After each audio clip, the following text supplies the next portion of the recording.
Since the beginning of the Flat Earth awakening, there have been many attempts to model the motions of the heavens on top of flat projections.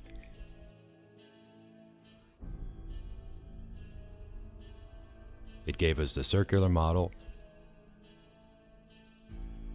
the square model,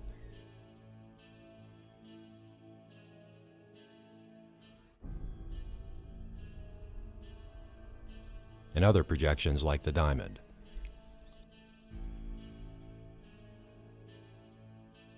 All have failed so far to make an accurate and verifiable model that shows what is actually going on up there.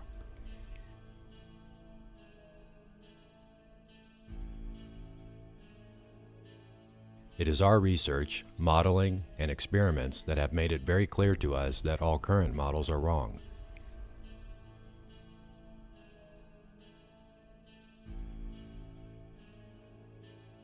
The main reason for that is because they all start with the wrong premise that the tropics form the actual paths of a physical object like the sun or moon.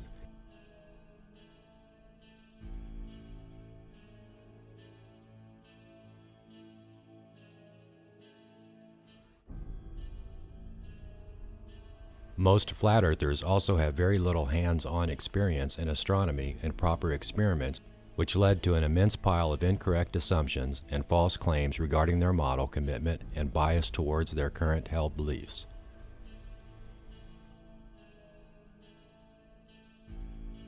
To show in a simple way that the sun, for example, is not a physical object, we have measured the disk size of the sun when it moved directly overhead.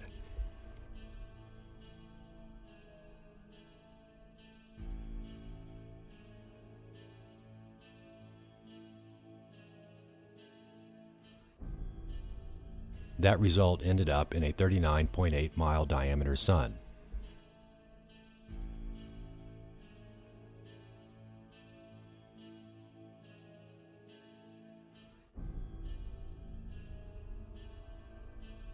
That is a very small object compared to the size of the Earth.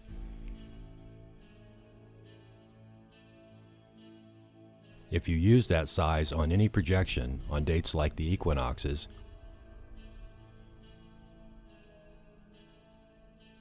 when almost everybody has a sunrise at 90 degrees east, you will soon find out that most azimuth angles will never work with an object that close and small. If you take any flat projection and place the small sun on the equator on the equinox and place yourself at sunrise,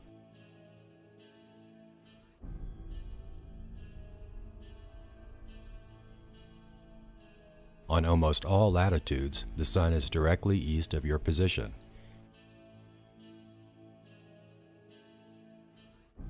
If you were able to move north or south in seconds from top to bottom, that small object will remain fixed at its azimuth angle on the horizon, which by rule of geometry makes it impossible to be a small physical object. This led us to do more research into the properties of the sun and its behavior in the sky.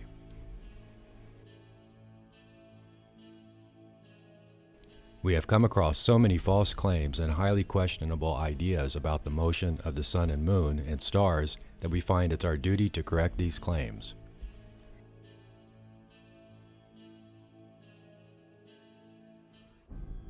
Some claim the sun moves in straight lines,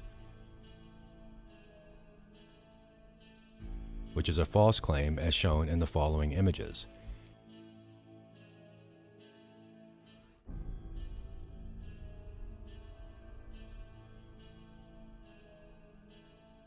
And it can be verified by tracking the speed of the sun on its azimuth and declination in a 12-hour time span.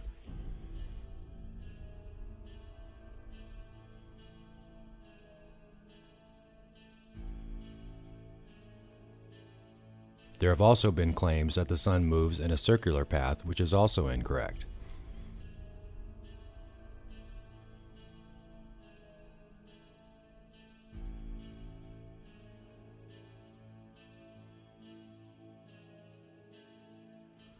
Although when you go to see the Arctic midnight sun, it gives the impression of a circular path since any observer has to rotate a full 360 degrees to follow the sun.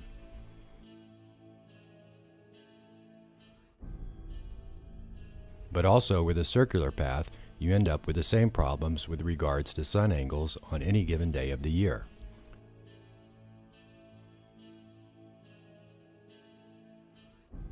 The hyperbolic paraboloid shape of the sun analemma is not just a path over a year time span.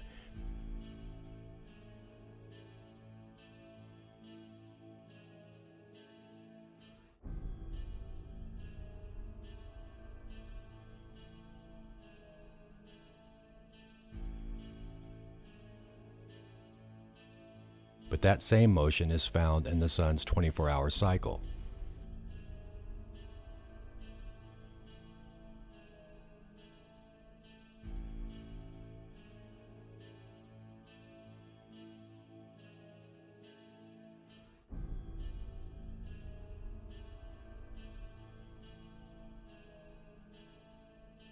This drift pattern becomes obvious when you track the sun with high-end trackers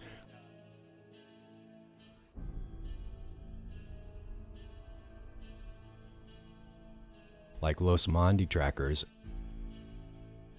and just track the azimuth of the sun and do not use the correction adjustments of the tracker so that it runs on its nominal speed of 15 degrees an hour.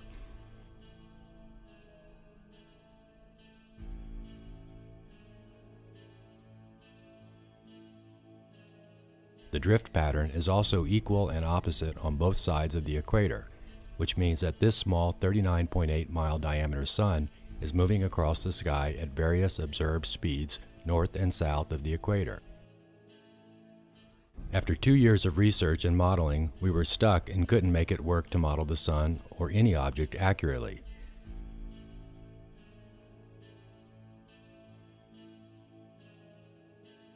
We started from scratch again. After looking at photos of crepuscular rays of the sun, which all flat earthers have seen a million times, we came to a revelation many, if not all, flatheads have overlooked.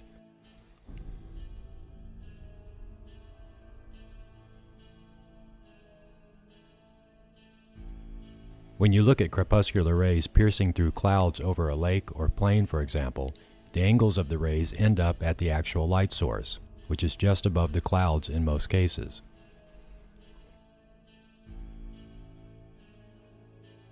But we know the sun is not right above the clouds.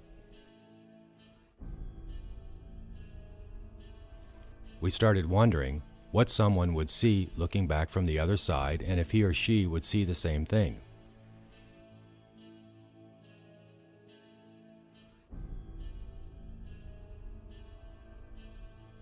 Imagine a scenario where you see these rays over a lake.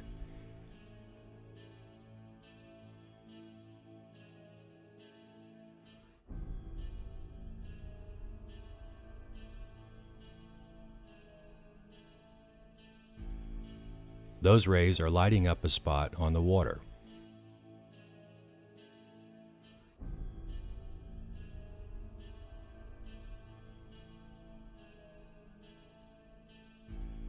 Now put another observer right across the lake looking back at you. Can he see those rays in that lit up spot on the water like in this animation? Let's take that one step further and give the primary observer seeing the rays a long pole with a mirror attached at the end. If he were to reflect that ray hitting the water to the observer on the other side, would he then see a reflection of the sun in that mirror?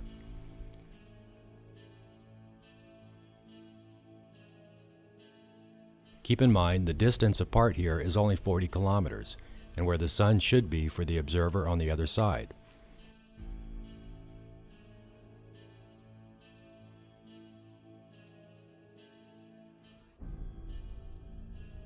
To make these light angles in 3D software, you will need, like we used here, a local light source.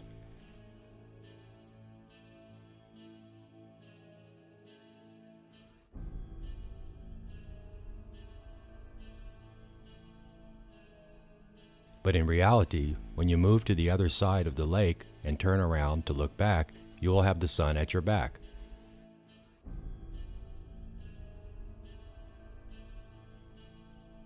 Therefore making it impossible to see the rays in the first scenario or the reflection of the sun in the mirror.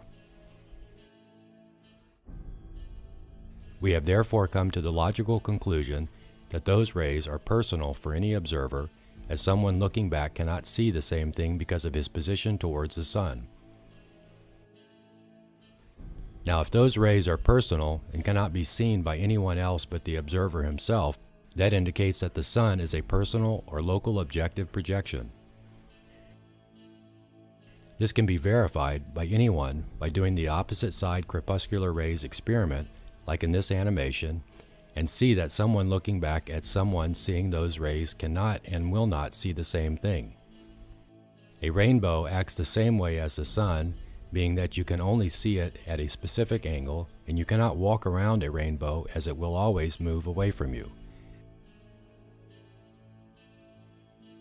And you cannot see the opposite side of a rainbow.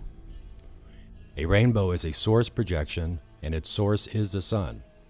Therefore, if the sun is also a source projection of an unknown source, we can start modeling the path of the sun for each observer on Earth. We did this by taking just one longitude, that being the 0 UTC meridian on Earth.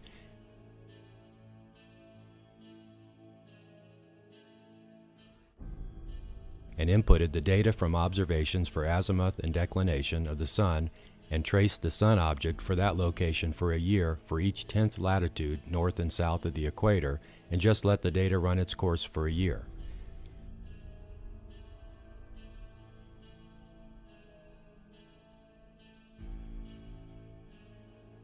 But the model became so heavy with data and tiny hair-thin tracer lines that even with a super machine, we couldn't render the result. After some trial and error, we finally managed to get a clear view on the end result. And even with our sun being an equal distance to the observer, the shape and layout ended up in a torus field around the Earth.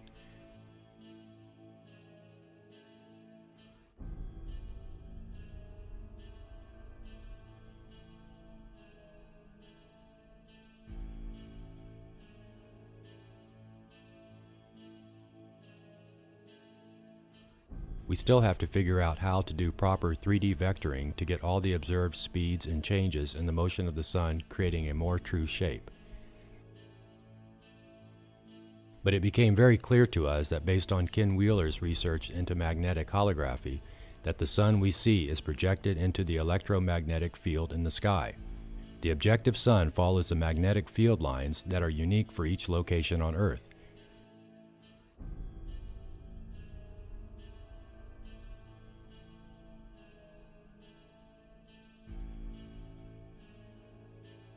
So the real sun is a source coming from outside of the so-called firmament, which probably uses light polarization that is projected into the magnetic field and rendered through the atmosphere. It is no coincidence that all sun arcs combined create this torus-like field, and this is version 1.0. As soon as we find out how to use equal distance 3D vectoring and a formula on the angles in the data sheets from observations, we can then get a true shape in second-by-second motion in the field lines. This torus field is by no means a stationary field, as the sun moves north and south during the year.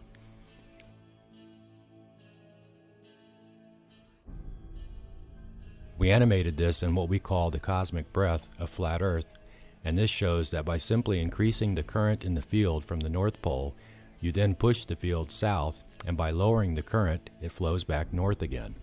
It can also be pushed back and forth by an outside magnetic field from beyond the Antarctic, 90 degrees south latitude. The southern magnetic anomaly is also a moving anomaly, and who knows what more lies beyond the southern latitudes, all of which have influence on the field. From a creation standpoint, it must have a function as well. If we animate all sun positions over a year, the animation gives the impression of a wave going around the field like an outside source pushing and pulling on the field and projecting its image, that being the sun or moon, in it.